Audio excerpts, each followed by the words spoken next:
Halo, hilang suara antum. Ya, Assalamualaikum warahmatullahi wabarakatuh. Alhamdulillah. Hamdan katsiran tayyiban mubarakan fihi kama yuhibbu rabbuna wa yarda. Pemirsa Fatwa TV. Asyhadu la ilaha illallah wa asyhadu anna Muhammadar abduhu rasulullah.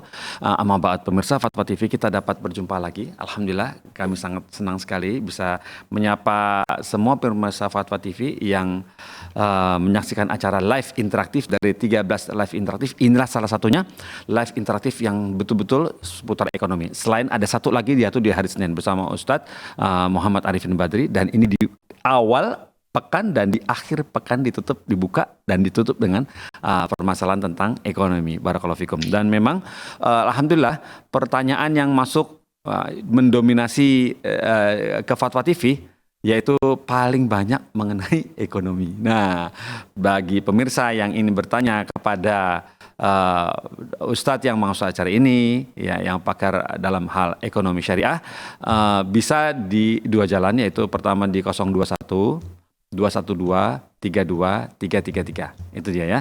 Terus kemudian di 08 21 7000 6087, itu nomor telepon WhatsApp call ya, nomor telepon yang insya Allah lebih murah, dan cuman harus diperhatikan sinyalnya nanti waktu telepon dipilih tempat yang sinyalnya bagus ya, keluar dari ruangan seperti itu ya. Dan kemudian jangan lupa ketika menelpon, volume untuk mendengarkan, menyaksikan acara kita ini, misalnya televisi atau gadget atau di komputer gitu, dikecilin volumenya. Jadi berbicara dengan Ustadz melalui teleponnya saja. Jadi melalui telepon saja sehingga suaranya lebih jelas dan tidak mantul-mantul begitu ya. Barakallahu fikum. Dan alhamdulillah atas berkat rahmat Allah kita bisa bertemu lagi, dan kemudian Ustadz yang masuk acara ini sudah bergabung bersama kita, sudah membersamai kita. Nah, sekarang kita saatnya untuk menyapa ya. Assalamualaikum warahmatullahi wabarakatuh. Ustazuna Ustadz Erwandi Tarmizi. Waalaikumsalam warahmatullahi wabarakatuh. Alhamdulillah Ustadz, kami senang sekali antum bisa bergabung di sini, menyempatkan diri untuk menjawab pertanyaan-pertanyaan yang masuk, permasalahan-permasalahan yang masuk ke dalam fatwa, baik itu di IG, Facebook, di website begitu. Barakallahu fikum Ustadz, dan kami senang sekali, dan juga teman-teman pemirsa banyak sekali yang berterima kasih kepada kami, tidak hanya menyelesaikan pertanyaan tapi juga bilang terima kasih alhamdulillah jazakallah Ustadz Erwandi. Cuma itu aja pesannya gitu, juga banyak sekali, banyak ya. Jadi tak kira assalamualaikum, jazakallah khairan Ustaz Wandi, cuma gitu doang. Ada gitu, banyak itu nggak sedikit. Jadi cuma bilang gitu, oh ini orang nggak nanya, ya jadi menemuin jadi menemuin server ya, nggak apa-apa deh. Kita malah senang malah. Dan itu yang dari website ya, jadi tempat kami sediakan untuk bertanya malah bilang terima kasih. Terus kemudian yang dari WhatsApp yang kami kirim jawaban antum itu melalui link YouTube, dan juga begitu dari WhatsApp juga begitu. Jazakallah khairan Ustaz Wandi, jazakallah Ustaz Arifin, kayak begitu. Terutama yang terima kasih itu tentang ekonomi. Kenapa saja? Yang tentang keluarga jarang terima kasih, Ustaz. Gimana tuh? Gimana tuh? Jadi kalau tentang keluarga Belum jarang selesai kasusnya. Iya kali ya. Kalau mungkin lebih ribet ya. Sampai selesai di pengadilan agama baru selesai, Ustaz. Astagfirullah. Tapi kalau masalah duit mungkin lebih cepat kali. Jadi apa ya begitu ya. Iya Ustaz. Jadi nah terkait mengenai hal itu Ustaz, antara ekonomi, masalah ekonomi, masalah keluarga Ustaz, gimana Ustaz? Antara suami, istri, pekerjaan suami yang mungkin masih abu-abu, istri apakah perlu tahu semua atau istri harus menyelidiki suaminya ini halal atau tidak halal, itu bagaimana Ustaz? Mohon kami diberi nasihatnya Ustaz untuk sebagai nasihat pembuka. Barakallahu fikum pemirsa. Tafadhal Ustaz. Ya. Alhamdulillahirabbil alamin. Hamdan katsiran tayyiban mubarakan fi kama yuhibbu rabbuna wa yarda. Asyhadu an la ilaha illallah wahdahu la syarika lah, wa asyhadu anna Muhammadan abduhu wa rasuluh. Allahumma salli وسلم وبارك وأنعم على نبينا محمد وآله وصحبه أجمعين وبعد. إخواني وأخواتي في الله, karakter suami pada laki-laki itu berbeda-beda. Ada yang dia terbuka segala sesuatunya dengan istrinya. Ya, bahkan untuk pakaiannya pun dia minta pendapat istrinya. Pakaian luar bahkan pakaian dalam pun minta pendapat istrinya. Ya, ada yang seperti itu. Bila suami seperti ini, tentu istri untuk mengetahui tentang bagaimana beliau mencari harta, bisa membantu mengarahkan dan memberikan penyemangat-penyemangat. Tentulah di luaran sana ketika suami pergi mencari rezeki Allah Jalla fi'ula, namanya godaan, rayuan syaitan tidak akan pernah selesai dan berhenti. Dalam kasus seperti ini, istri tentu lebih mudah untuk memberikan masukan, ya, ketika suaminya pulang cerita tadi ada yang ngasih tips, tapi abang tolak deh. Wah, Masya Allah, abang benar, ya, seorang laki-laki yang kuat. Nah, jarang-jarang laki-laki berani nolak uang. Ya, betul. Ya.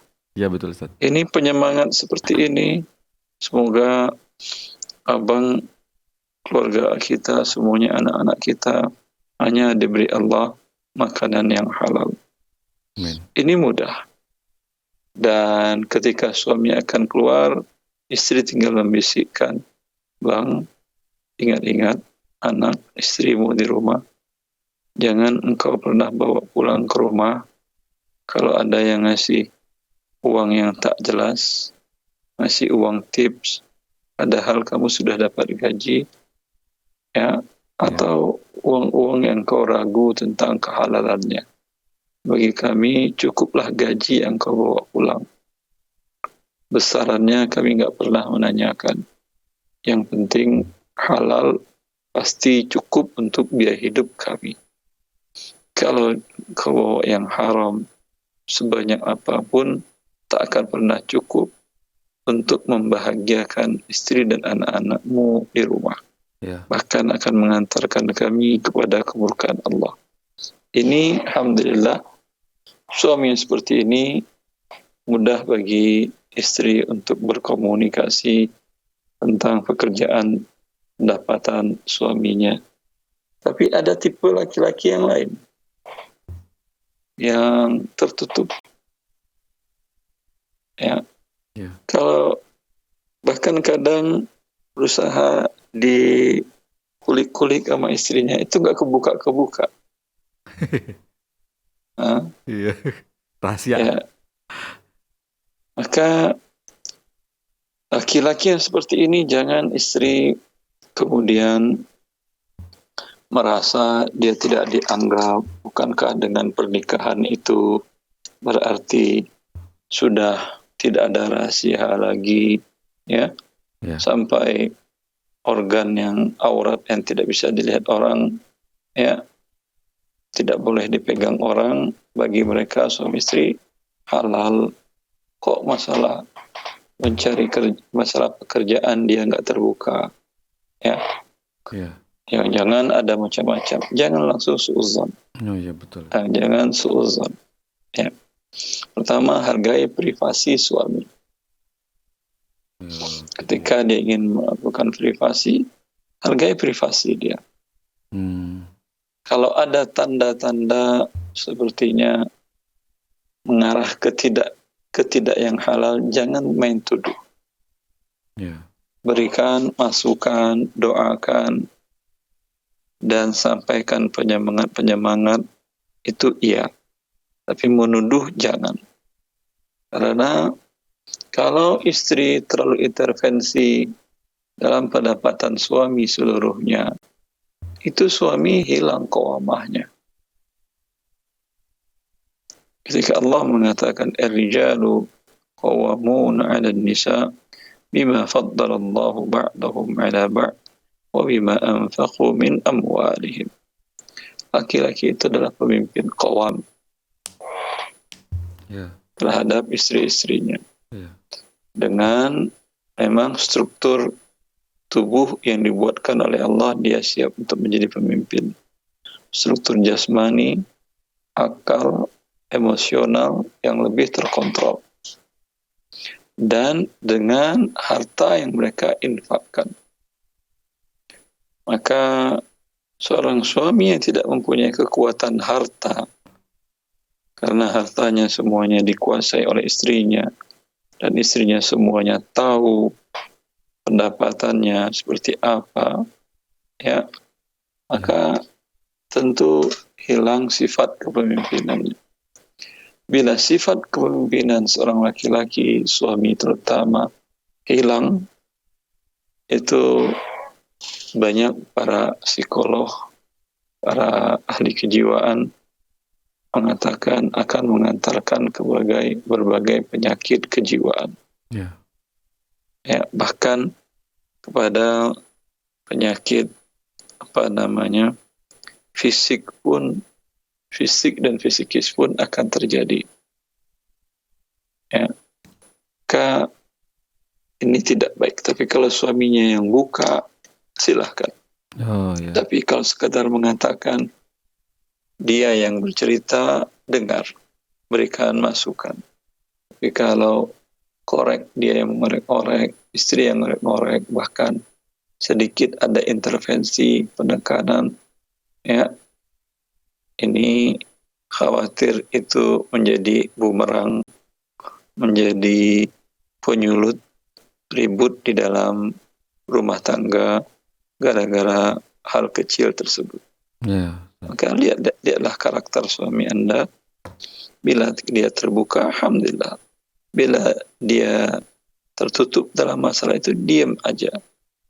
Kecuali ada hal-hal yang ribah, hal-hal yang mencurigakan, dia terima tips dan lain-lain, sampaikan sajalah. Mungkin bentuknya bukan dengan cara langsung menyampaikan, dengan mungkin mengatakan keluarga si fulan dengarnya menjadi tidak bahagia karena suaminya dikejar KPK. Aku nggak ingin abang seperti itu. Aku ingin apa itu seperti itu, mungkin lebih mengenal. Ya. Wallahu a'lam. Masya Allah, barakallahu fikum Ustaz atas nasihatnya. Bagi pemirsa yang bisa mendengarkan, nah seperti itulah kira-kira tips dari Ustaz Alwandi terkait mengenai seputar suami, pekerjaan, penghasilan, dan rahasia antara suami dan istri ya, tentang bagaimana seputar pendapatan yang dibawa pulang ke rumah begitu ya. Barakallahu fikum Ustaz atas nasihatnya. Dan kemudian kita masuk ke pertanyaan, ini datang dari, telepon belum ada ya, kita masuk dari website. Ini pertanyaan seperti ini. Assalamualaikum warahmatullahi wabarakatuh. Ustadz Alwandi, Bismillah Afan izin bertanya Ustadz, mengenai hukum dan dalilnya, kami DKM pengurus masjid ingin menanyakan hukum mengambil infak dari penjual hewan kurban untuk kebutuhan operasional kas masjid yang mana setiap tahun kami menyelenggarakan hewan kurban untuk para jamaah masjid. Dan kami meminta kepada penjual kurban tersebut untuk berpartisipasi memberikan infak kepada masjid kami, yang mana kami sebagai panitia telah membeli hewan kurban kepada si penjual berupa kambing dan sapi, dalam kurung sapi contohnya 10 ekor dan kambing 15 ekor kurung tutup. Setahu saya pribadi, jika infak tersebut diberikan oleh penjual secara sukarela dan keikhlasan, maka tidak mengapa. Tetapi yang masalah, jika panitia memintanya dan menyebutkan nominal untuk infak per ekornya ditentukan nilainya. Nah, apakah yang demikian tidak dibenarkan secara syariat dan dalil? Tanda tanya. Lantas, apakah hukumnya jadi goror karena tidak sesuai akad jual beli? Jazakallahu khairan Ustaz atas penjelasannya. Ya, dalam masalah kurban, kalau kita lihat di beberapa negara lain, Saudi Arabia, itu kurban tidak pernah ada di masjid. Tidak di Masjidil Haram, tidak di Masjid Nabawi, tidak juga di masjid-masjid lain-lainnya yang jumlahnya banyak. Di seluruh penjuru kerajaan Saudi Arabia. Mereka kurbannya di mana? mereka yang berkurban itu mereka datang ke pasar hewan. Ya. Kalau yang mau kambing pergi ke pasar hewan, beli kambing, ya, ke tukang pedagang kambing, lalu dia bawa sendiri ke tempat penyembelihannya. Dia bisa sembelih sendiri atau mewakilkan kepada tukang jagal. Ya. Setelah disembelih, dibawa lagi oleh dia ke tempat cacah. Ya. Oh gitu. Itu yang pakai alat modern, pakai Ya. apa namanya, gergaji segala macam, Gergaji yang listrik ya. ada gergaji listrik. Itu seperempat jam jadi semuanya. Masya Allah. Ingin satu kambing itu seperempat jam, sekitar 1,5 jam. Jadi semuanya. Ingin kambing jadi berapa bagian? Ya. 50 potong, dia buatkan 50 potong. Kalau mau 30, dia buatkan lebih gede, yang kecil lebih kecil. Nanti orang yang berkurban ini bawa pulang ke rumah. Dia masukin ke plastik, mungkin 1-2 kilo, kasih tetangga kiri kanan dan segala macam. Sisanya disimpan. Masya Allah. Begitu. Ya. Ya. Ya. Walau Rasulullah SAW beliau menyembelihnya di tanah lapang setelah sholat Id. Berarti hewannya beliau bawa ke tempat sholat Id setelah Assalamualaikum dan berkhutbah. Setelah sholat dan berkhutbah, beliau langsung menyembelihnya. Langsung menyelesaikan di situ. Tidak pada dibawa ke masjid Nabi. Ya. Adapun di negara kita, seperti yang kita lihat, itu di masjid. Efeknya apa? Sholat zuhur asar biasanya di hari kurban itu tidak ada. Karena masjid kotor. Ya. Ya. Maka sebaiknya, wallahu a'lam, kalau masjid ingin menyelenggarakan, cari tanah kosong di dekat masjid, sewa ke pemiliknya. Atau kalau masjid punya parkiran, Fasum. tanah parkirannya fasum, dipakai untuk tempat tersebut. Ya. Panggil para supplier hewan. Ya. Kalian bawa kemari, langsung bertransaksi dengan jamaah kami. Ya. Ya. Setiap hewan yang terjual, kami masjid dapat fee marketing. Kami membawakan para pembeli ke Anda. Terus setelah pembeli, nanti para jamaah itu yang membawa kambingnya ke panitia masjid, silahkan buat akad lagi. Ya. Panitia kurban. Buat akad penyembelihan sampai pencacahan. Ya, mau dibawa pulang silahkan, biaya per hewan umpamanya sekian. Kambing sekian, sapi sekian. Ya. Ya. Itu lebih profesional. Nggak akan bakal dari beribu, wah saya yang kurban cuma dapat 1 kilo. Kambingnya 30 kilo dagingnya. Ya. Sekarang ketika ini sudah cacah, silakan ambil. Kalau mau umpamanya dibantu, diberikan kepada jemaah masjid yang lain, fakir miskin, kami siap. Ya. Nah, itu lebih profesional.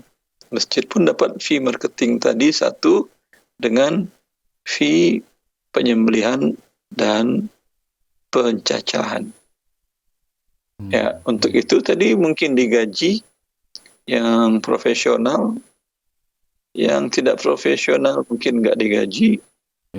Ya, kalau yang lain dapat daging, dia juga dapat daging. Bila ada jamaah yang titip untuk dibagiin, ya, uangnya sisa selisihnya bisa dimasukin ke infak pemasukan masjid. Alhamdulillah begitu ya caranya ya. Jadi jelas saja, jadi nggak abu-abu itu infak, duitnya digunakan buat apa gitu ya. Barakallahu fikum Ustaz, seperti solusinya. Teman-teman sudah telepon masuk, kita lanjut ya. Dan sekarang pertanyaan datang dari Bapak Tony Ustaz. Bapak Tony di Kalimantan Timur, begini bunyinya. Assalamualaikum Ustaz Terwandi. Saya izin bertanya, kita meminjam uang di bank konvensional. Lalu meninggal dunia. Nah, utang tersebut diklaim dan dianggap lunas oleh bank. Nah, bagaimana itu hukumnya ya Ustadz? Jazakallah khairan.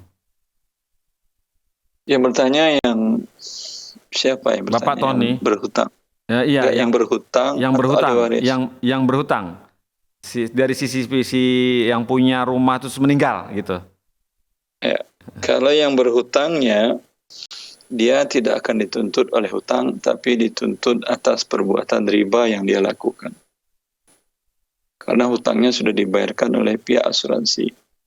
Dia ketika minjam pinjaman riba, berbuat dosa riba, Allah sudah ancam perang melawan Allah. Kemudian dia pinjaman itu diasuransikan. Asuransikan mengandung unsur riba dan judi. Dia melakukan perang melawan Allah yang kedua kali lagi. Ya.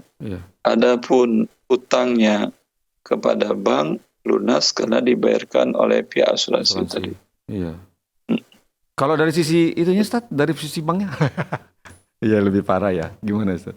Itu dari sisi pihak bank itu semua pendapatannya riba. Dia dapat dana itu, dapat bisa operasionalnya, dia menerima dana pihak ketiga sebagai tabungan. Iya. Ya. Kemudian dana itu di samping dana mereka pinjamkan ke pihak ketiga yang nasabah yang butuh dana. Nasabah yang butuh dana ketika pinjam dikenakan bunga. Bunga lagi. Ya, itu riba. Umpamanya 14% atau sekian persen. Umpamanya 14%. Untuk para pemilik dana yang nabung tadi, yang uangnya dipinjamkan dapat 2% kalau tabungan, atau 6 atau 7% kalau untuk deposito. Selisihnya 8 atau 6% atau 12% itulah milik bank. Jadi bank itu ketika nasabah setorkan dana, dia sebagai pemberi makan riba. Ketika dia meminjamkan, dia pemakan riba. Dan dia memang dapatkan uang riba itu. Karena itu ulama dunia mengharamkan bank konvensional tersebut. Karena itu dibuatlah solusinya bank syariah. Ya, begitulah ya. Alhamdulillah, semoga syariah kita nanti betul-betul syariah saja. Barakallahu fikum atas masukannya untuk Bapak Tony tadi. Kemudian kita berlanjut ke pertanyaan berikut. Ini datang dari Sofwan Lutfi. Ini di Jakarta begini bunyinya. Assalamualaikum Ustaz Erwandi, izin bertanya. Saya ditawarkan daftar haji oleh orang tua. Dengan menggunakan uang hasil pencarian asuransi mereka. Pencairan. Dengan menggunakan uang hasil pencairan asuransi mereka. Nah, yang mau saya tanyakan, apakah boleh saya tolak ya Ustadz? Syukran. Allah barik fiik. Tergantung pencairannya, apakah lebih besar dari yang premi dibayar atau lebih kecil atau sama. Kenapa? Karena yang preminya adalah halal uang mereka. Ya, premi yang dibayarkan umpamanya 50 juta. Ketika pencairan 50 juta juga. Atau kurang dari 50 juta, 45 atau 40. Ini uang mereka kembali berkurang atau kembali sama. Itu uang mereka halal-halal. Dijadikannya untuk setoran haji boleh. Untuk dia atau untuk anaknya boleh. Ya. Akan tetapi kalau didapatkannya berlebih dari premi yang mereka bayar, kelebihannya itulah ribanya. Sebesar premi yang dibayar adalah halal. Ya. Billahi taufik. Wah, barakallahu fikum Ustaz. Alhamdulillah seperti itu ya. Kemudian pertanyaan berikut ini datang dari saudara Fajar dari telepon. Baik, dari telepon sekarang coba kita sapa ada Pak Ali. Bapak Ali di Medan ya. Kita coba sapa. Ya. Assalamualaikum. Fatwa TV, Pak Ali. Ya. Ya. Assalamualaikum Pak Ali. Waalaikumsalam Iya. warahmatullahi wabarakatuh. Ya, silakan disampaikannya pertanyaannya Pak Ali. Ini mau bertanya Ustadz. Silakan. Kita ada rencana mau buat toko stokis HNI. Ya. Tapi kita disuruh dari stokis HNI itu belanja 5 juta baru boleh buka stokis. Lantas kita jual sesuai harga les HNI. Kalau punya kartu HNI. Tapi kalau tidak punya kartu harga lebih mahal dari yang membawa kartu. Jadi kita dapat untung dari penjualan harga HNI tadi, kita diberi fee dari HNI. Itu boleh hukum atau tidak itu? Boleh atau tidak itu Ustaz? Ustadz dengar Ustadz pertanyaannya Ustadz? Dengar. Baik. Bisa dipahami ya Ustadz ya? Bisa tidak ada penjelasan. Boleh diputus teleponnya Ustadz Ali? Pak Ali, boleh Ustadz? Silahkan. Ya, taib. Terima kasih Pak Ali sudah telepon ke Fatwa TV. Insya Allah nanti dijawab oleh Ustadz Arwandi ya. Terima kasih Pak Ali. Barakallahu fiik. Tafadhol Ustadz. Ya, ini beliau menyampaikan produk sebuah usaha. Iya. Ya. Macam obat herbal gitulah. Itu ya. Kalau menyampaikannya di di umum tidak baik. Ya. Ini bagian dari etika dalam penyiaran. Oh begitu ya Ustaz. Tidak boleh. Iya, nanti antum kena blacklist loh. Iya betul. Taib Ustaz, betul Ustaz. Iya. Bagian dari etika penyiaran, kode etiknya tidak boleh menyebutkan nama produk. Iya. Usaha orang lain. Iya betul. Kalau menyebutkan konsep usahanya silahkan. Nah, tapi karena beliau sudah menyebutkan produk, ya maka tidak di tempat umum ditanyakan. Iya, Ustaz. Taib. Barakallahu fikum Ustaz atas peringatan dari antum, reminder dari antum supaya kita bisa lebih hati-hati. Dan untuk pemirsa Fatwa TV, jika ingin bertanya, mohon nama produknya disembunyikan.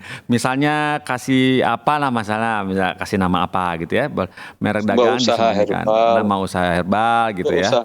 Membuat ya begitu ya. Nah, jadi agar bisa seperti itu. Ya, kecuali bertemu dengan Ustadz Ademadi secara pribadi gitu ya, mungkin masih bisa ya, tapi kalau di halayak umum gini sebaiknya tidak pantas dan tidak boleh kode etiknya ya, tidak boleh begitu.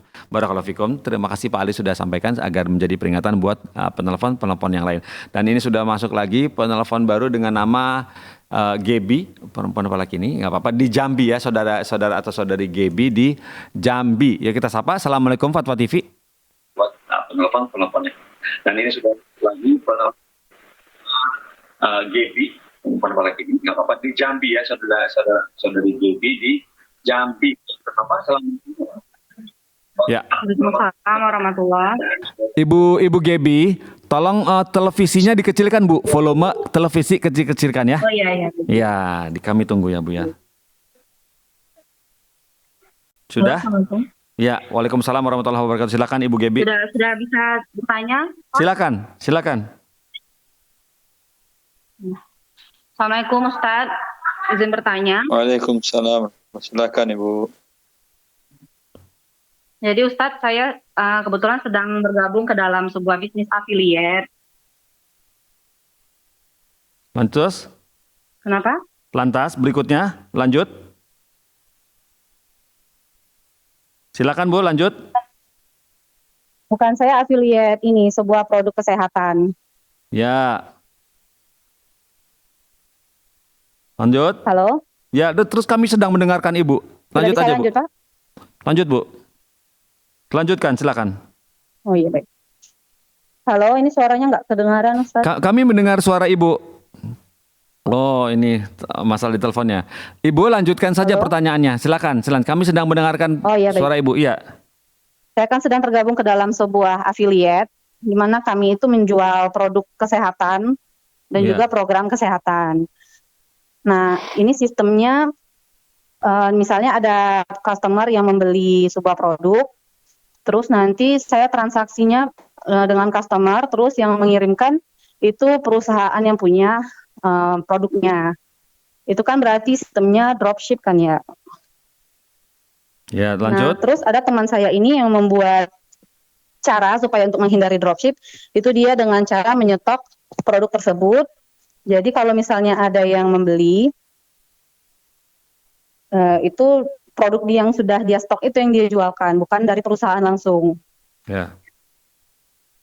Nah, terus dari afiliat ini kami menerima komisi. Terus dia seperti afiliat itu seperti ada berjenjangnya gitu, Ustadz. Afiliat yang joinnya gratis itu komisinya 500.000. Sedangkan afiliat yang sebelumnya sudah beli alat ini itu nanti komisinya dapat 1.250.000.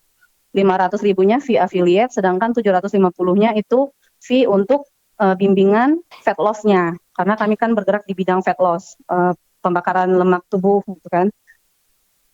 Nah, yang ingin saya tanyakan, apakah seperti ini sistemnya itu termasuk MLM? Karena mereka kan mengklaim kalau bisnis affiliate ini sudah berbasis syariah, sudah ada sertifikat MUI, dan beda dari MLM, katanya nggak ada apa? Bina kiri kanan, nggak ada tutup poin, katanya kayak gitu.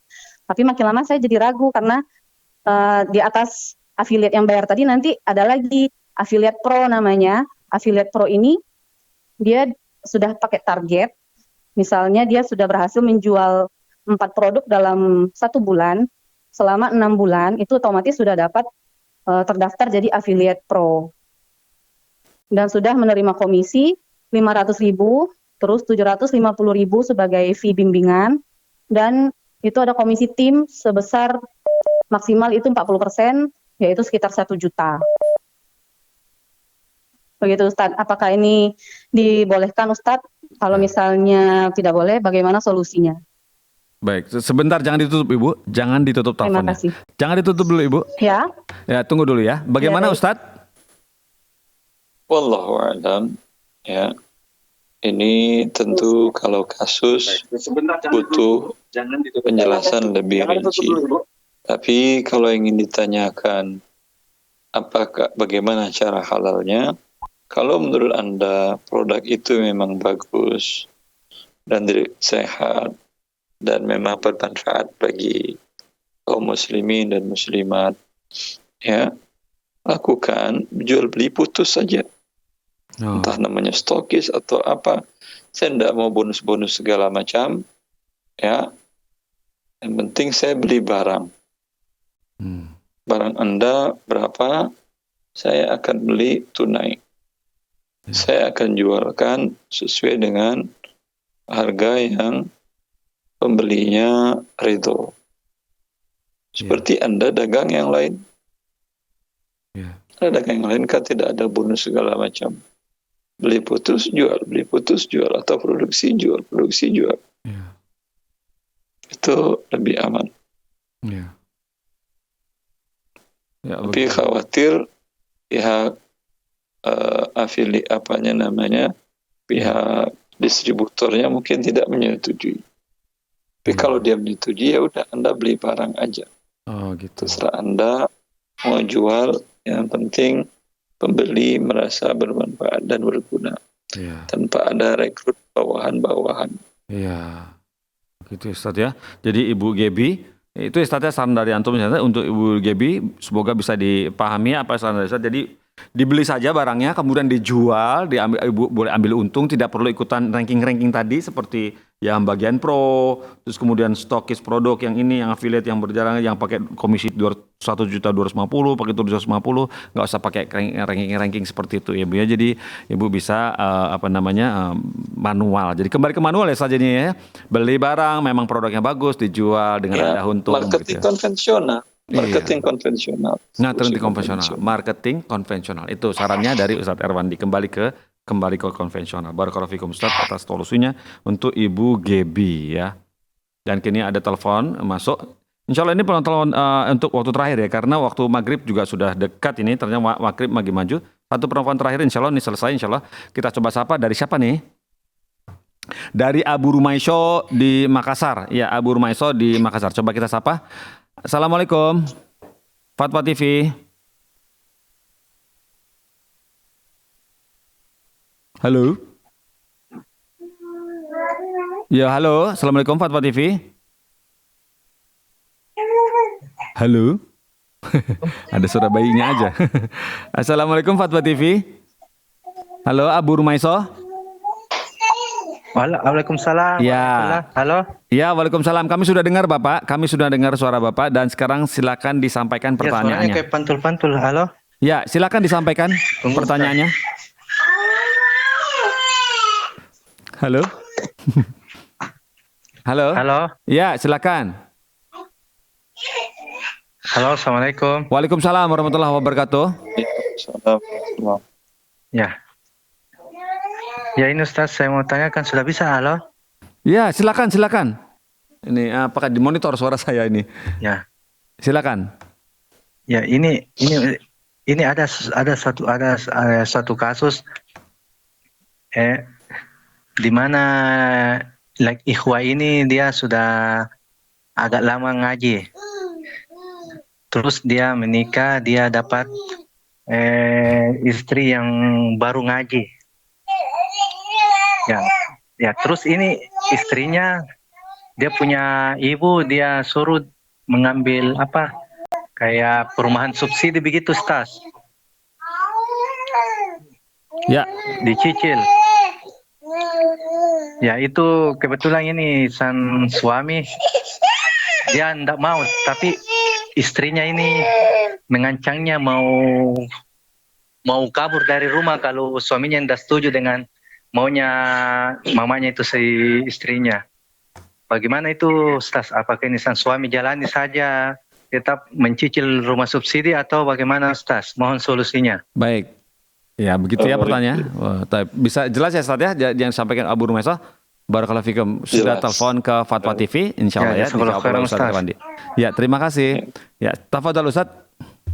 Ya. Semua istri tentu ingin hidup berkecukupan, Ya. ya, Ya. baik papan, sandang, pangan, dan bahkan kalau bisa lebih dari standar primer. Ya, Ya. itu fitrah manusia. Akan tetapi bagian daripada ketundukan kepada suami dan kecintaan kepada suami, jangan paksakan suami sesuatu yang dia tidak mampu. Iya. Apalagi dipaksakan dia untuk melakukan sampai kepada tahap yang perbuatan itu adalah haram. Iya. Karena akan berakibat kepada rumah tangga Anda sendiri. Ya. Khawatir Anda yang menjadi penyebab keretakan hubungan suami istri. Iya. Bila ternyata suami terjerat riba dan qadarullah terjadi keterlambatan pembayaran dan dikejar-kejar oleh debt collector, ya, Iya. Anda juga ikut tidak nyaman. Betul. Suami Anda dikejar-kejar debt collector. Iya, betul. Maka hiduplah sesuai dengan apa yang Allah berikan. Iya. Allah berikan kemampuan suami beli kaplingan atau beli tanah, dahulu beli tanah. Iya. Belum mampu nyewa, tidak ada masalah. Iya. Saya mendengar kisah itu di tahun sekitar 50-an. Seorang imam Masjidil Haram itu nyewa rumah di Mekah. Iya. Tidak punya rumah. Ya, ulama besar menyewa rumah. kita bukan ulama besar, bukan imam Masjidil Haram, imam masjid kampung aja mungkin kagak merasa malu untuk nyewa. Ini suatu hal yang tentu merusak kemurnian tawakal kita kepada Allah Jalla fi'ula. Iya. Ingin memaksakan hawa nafsu, padahal Allah baru memberikan kelapangan. Iya. Ya. Dan bagi suami menghadapi istri seperti ini, minta kemudahan kepada Allah, berikan nasihat. Iya. Tidak mau, mungkin ini bagus. Karena mumpung masih dari awal, belum ada momongan atau belum banyak anak, kalau mau pisah ya silahkanlah, daripada nanti dia minta rumah lari kalau nggak dapat rumah. Iya, Nanti minta motor, kalau nggak dapat motor lari lagi dia. iya. Nggak dapat mobil nanti lari lagi. Kan capek ngejar-ngejarin istri doang. Ya, hobinya mungkin istrinya hobinya ini apa? Punya ini, bekas pelari nasional. Maraton. Ya. Iya, iya, iya. Kan capek hidup seperti itu. Iya, iya, iya. Harusnya istrinya membantu ekonomi rumah, ya, bukan lari dari kenyataan. Iya. Iya, betul Ustaz. Ya. Wallahualam. Itu saya tidak menyuruh, tapi istikharah, minta kemudahan dari Allah. Apakah memang harus dilanjutkan rumah tangga atau seperti apa? Iya. Intinya harus dipahamkan istrinya Ustaz ya tentang bagaimana beriman kepada Ya, hari akhir. pertama dipahamkan dahulu, Iya, pahamkan dulu. tawakal kepada Allah Iya. Jalla fi'ula. Tidak ada yang perlu dimalukan. Nabi SAW, kalau kita lihat rumah beliau itu ukurannya hanya untuk muat 4 makam. Makam Nabi, Iya. Bakar, Umar, dan untuk Aisyah. Satu lagi untuk tidur dia. Iya. Berapa kali? 4 kali, paling 4 kali 3. Ya Allah, kecil banget. Iya. Ya. Kamar itu mah bukan Tapi- rumah ya, Ustaz. Kamar itu ya. Namanya hujurat, kan kamar-kamar. Oh iya. Kamarnya hujurat, kamar-kamar. Tetapi rumah tangganya adalah rumah tangga yang paling bahagia. Ya, seperti itu. Semoga bermanfaat. Ya, insyaallah barakallahu fikum. Ya, tadi dapat pertanyaan seperti itu ya, Bu Rumaiso, semoga bisa paham ya apa yang sudah diberikan nasihat oleh Ustadz Erwandi, terutama memahamkan istri ya, begitu ya, barakallahu fikum, agar qanaah ya. Insyaallah nanti dikasih rumah, semoga Allah memudahkan untuk memiliki rumah ya, barakallahu fikum ya. Barakallahu fikum Ustaz atas jawaban antum kepada Abu Rumaiso di Makassar tadi, menuntaskan acara kita di sore hari ini. Barakallahu fikum Ustaz, jazakallahu khairan Ustaz. Betul ya. Dibuka opening dengan masalah keluarga, ditutup dengan masalah keluarga. Barakallahu fikum Ustaz. Iya, barakallahu fikum ya. Tadi kawinnya kawin lari, jangan-jangan Ustaz. Lari, saya suka lari. Barakallahu fikum Ustaz. Iya, ya bercanda. Ya, kita tutup acara ini ya, jazakallahu khairan. Semoga kita dipertemukan lagi pekan depan dengan ustadz yang sama, hari yang sama, jam yang sama insyaallah. Ya, kita tutup dengan kafaratul majelis. Subhanakallahumma wa bihamdik asyhadu an la ilaha illa anta astaghfiruka wa atubu ilaik. Wassalamualaikum warahmatullahi wabarakatuh. Salam.